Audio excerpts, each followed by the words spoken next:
Aneh, setelah merusak palang parkir, wanita ini malah memfotonya.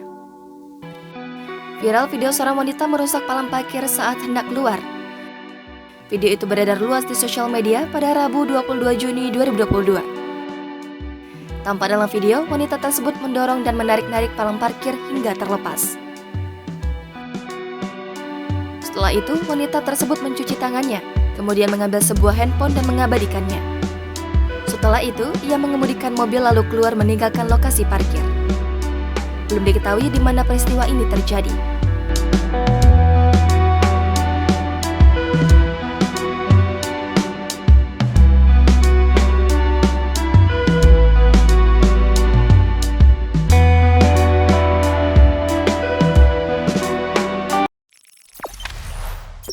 Jangan lupa subscribe, share, komen, dan like ya.